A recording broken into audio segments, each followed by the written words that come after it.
இஸ்ரவேல் ஜனங்கள் வனாந்திரத்தில் பிரயாணம் பண்ணிக்கிட்டு இருக்கும்போது மாறான்னு சொல்லி ஒரு இடம் வந்தது.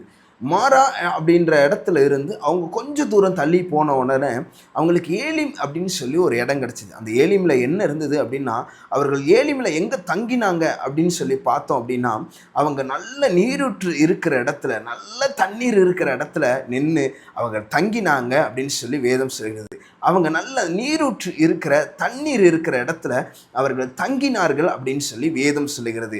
ஏன் அவங்க அங்கே தங்கினாங்க அப்படின்னா, அதற்கு முன்னாடி மாறா என்கிற கசப்பான நீரை அவர்கள் கடந்து வந்தார்கள்.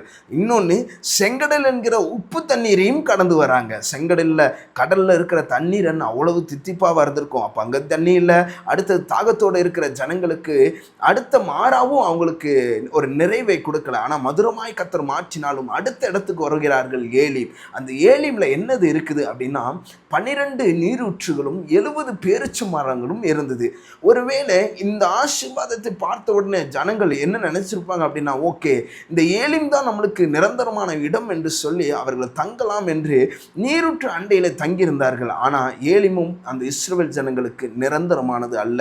நீங்கள் ஒருவேளை இன்னைக்கு தங்கி இருக்கிற சில காரியங்கள், என் வீடா இருக்கட்டும், என் ஊழியமா இருக்கட்டும், இவ்வளவுதான் எனக்கு ஆத்துமா, இவ்வளவுதான் என் வாழ்க்கையில் ஆசீர்வாதங்கள், இந்த கொட்டாக்குள்ள இல்லை, இந்த வீட்டுக்குள்ள, இந்த சின்ன காரியத்துக்குள்ள, இதிலேயே நாங்களும் எங்கள் பிள்ளைங்களும் வளர்ந்து ஆசீர்வதிக்கப்பட்டு இதோடு நாங்கள் எங்கள் வாழ்க்கையை முடித்துக் கொள்ளலாம் என்று சொல்லி நீங்கள் ஒரு முற்றுப்புள்ளி ஏலிமை போல ஒரு இடத்துல நீங்கள் தங்கியிருக்கலாம். ஆனால் ஆண்டவர் சொல்றார், உங்களுக்கான இடம் ஏலிமை அல்ல, மாறாக உங்களுக்கான கானான் வைக்கப்பட்டிருக்கிறது.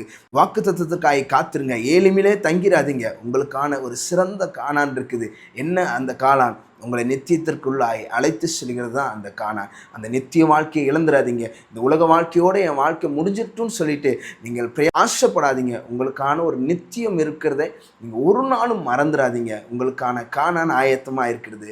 அதை சுதந்திரித்துக் கொள்வோம். God bless you. ஆமென்.